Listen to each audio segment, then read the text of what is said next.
Good evening, everybody, again.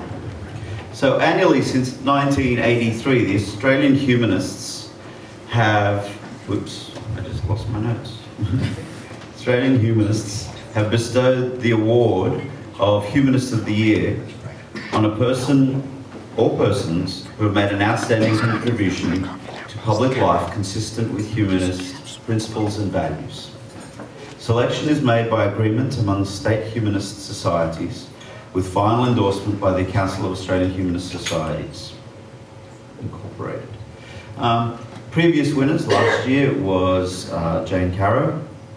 Other notable winners in the past that I recognised instantly were Bob Brown, political activist, in recognition of his years of outspoken advocacy for a secular liberal democracy by his passionate campaigning to save native forests and waterways. From despolation, where he inspired countless young people to become politically active and involved.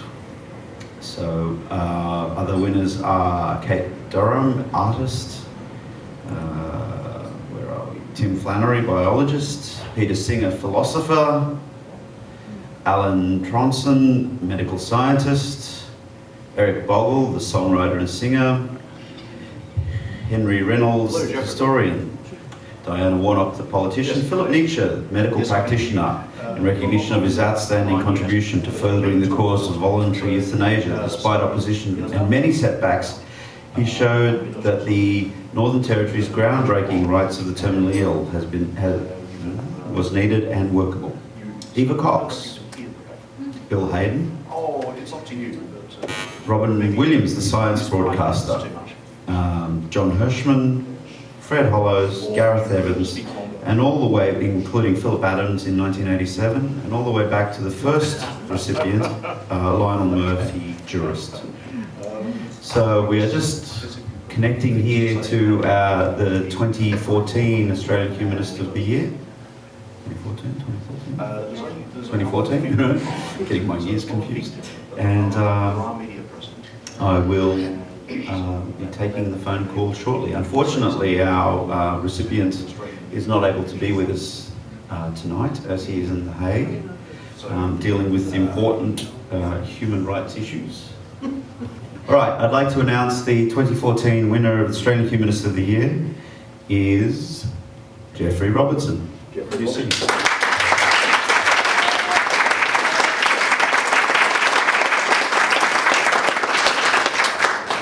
Hello, everyone. I'm speaking to you from a hotel in The Hague, where I'm involved in some international humanitarian law cases. But let me tell you, as an Australian, it's a great honour to receive this award as Australian Humanist of the Year. It's often thought mistakenly that humanism is somehow contrary to or opposed to religion, but of course it's not. It's simply a belief in rational and humane tolerance, and it holds that people should not be made miserable by cruel politicians or primitive moralists or superstitious beliefs. Have succeeded to some considerable extent in the West in removing ancient prejudices, for example, against the LGBT community. We don't seem to have succeeded, to judge from the latest appointment in the New South Wales government, in refuting the strange idea that Christian politicians are less corrupt than atheists. This is a canard. Just the opposite is true. Crooked Christians, after all, think there's a God who'll forgive them, while agnostics are more likely to be deterred by a prison sentence. We have further to go in Australia in the important constitutional issue of separating church and state. We should eliminate the massive but unearned tax experts that are vouchsafed to churches and cults. Yes.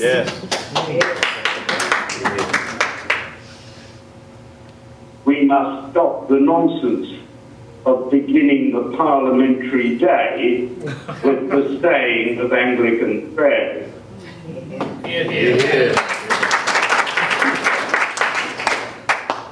This is not only discriminatory, but it's a kind of blasphemy to suggest that God is blessing Mr. Abbott's legislation.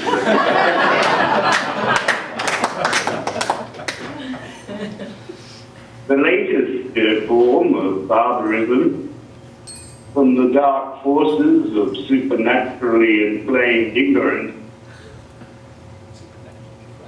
is the abduction by Islamic extremists of hundreds of schoolgirls in Nigeria who are now being forced into marriage or slavery or both. Incredibly, it's taken the world 3 weeks to react. It hasn't realized at that time that kidnap followed by forced marriage is a form of rape. Mass rape in this case, which requires international action to capture, and even as a last resort, if you like, to kill these abductors. Humanism does not necessarily mean pacifism when barbarism is intransigent. It can be lawful to use force to root it out, and sometimes, sadly, that has to be contemplated. Australian humanists have a proud record in promoting decent and fair societies, but there are still some deep pockets of obscurantism. Why is there not ethics education in every school? Why is there not a sense of shame over the treatment of the refugees at Manus Island? If we did educate our kids in ethics, I'm sure there would be. And there might be fewer street brawls, whether by king hits at King's Cross or between buff-headed billionaires in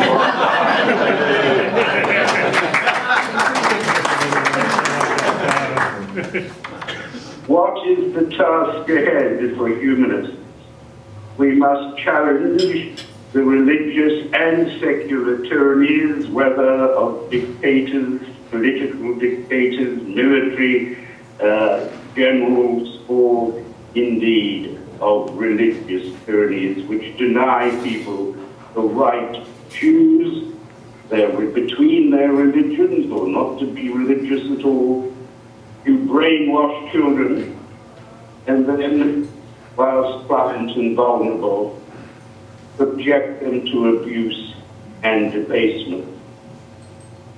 We must challenge those dictatorships that challenge the right to speak out against the state or against religion.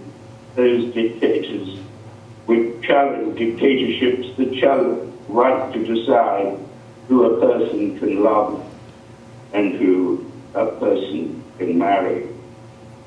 In many parts of the world, this task can be life-threatening. In 12 nations, the death penalty is prescribed penalty for apostasy. In Pakistan, only last December, the highest Islamic court declared that death with the only appropriate sentence for insulting the Prophet. Discrimination, both explicit and implicit, occurs in job markets and in schools.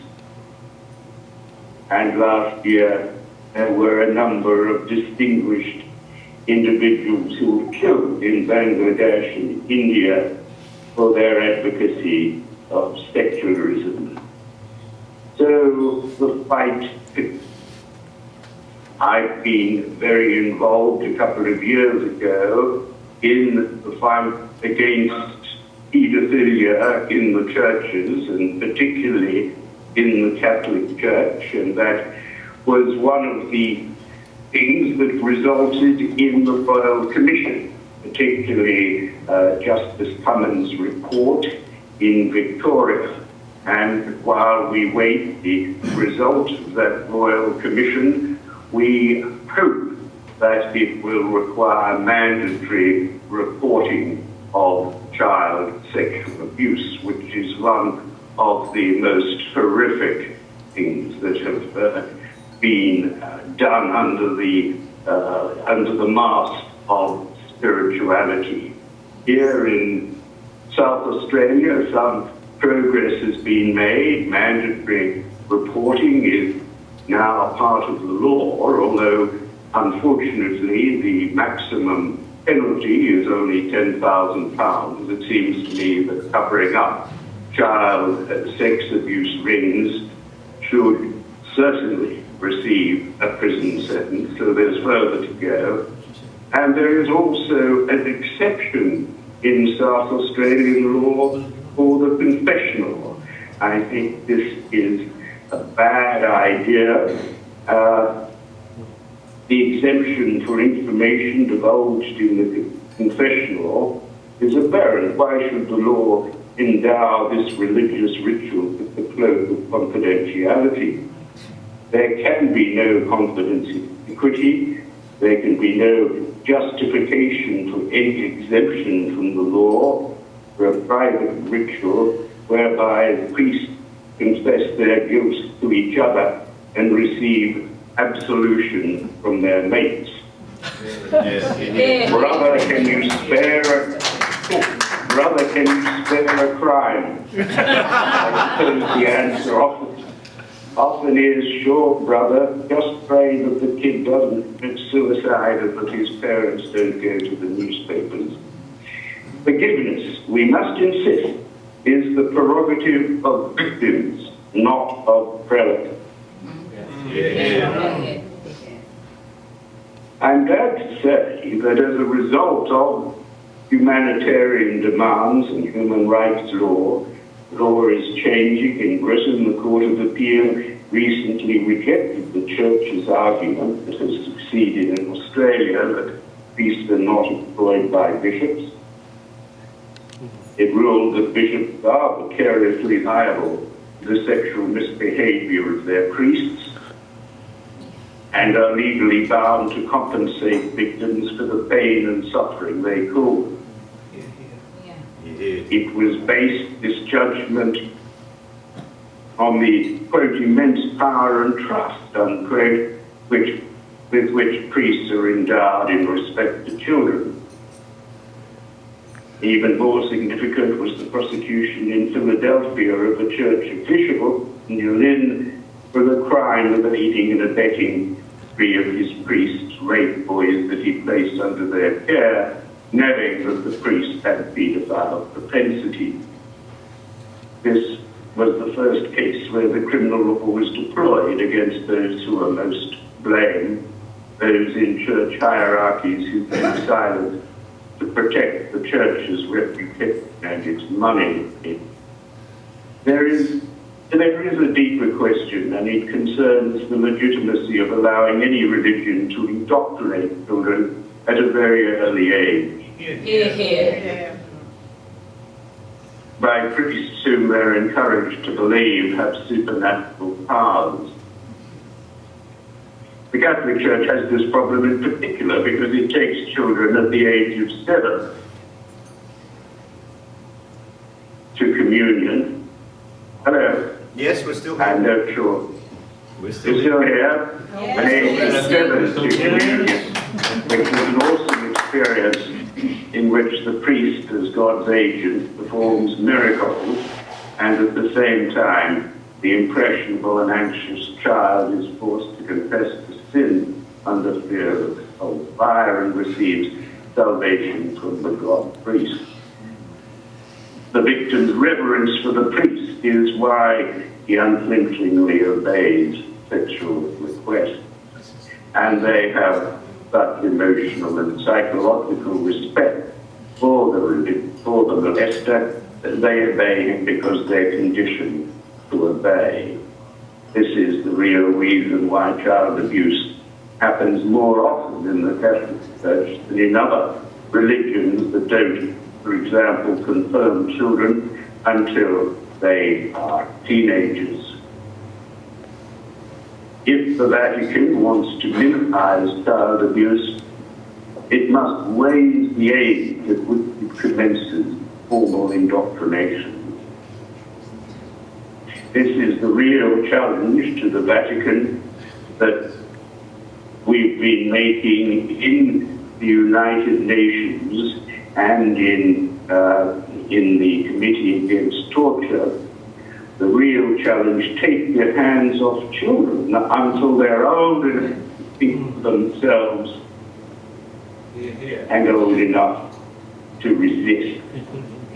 Thank you very much. That is one platform, that is one campaign that is succeeding. But the fight continues over so many areas, and it's a great honor for me to receive this award in the name of those on the front line who risk their reputation and face threats and intimidation, and occasionally who lose their lives for a cause that is a cause in the name of all our fellow human beings.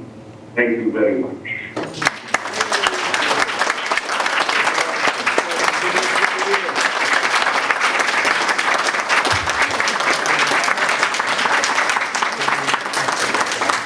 Thank you very much, Geoffrey Robertson, Australian Humanist of the Year 2014.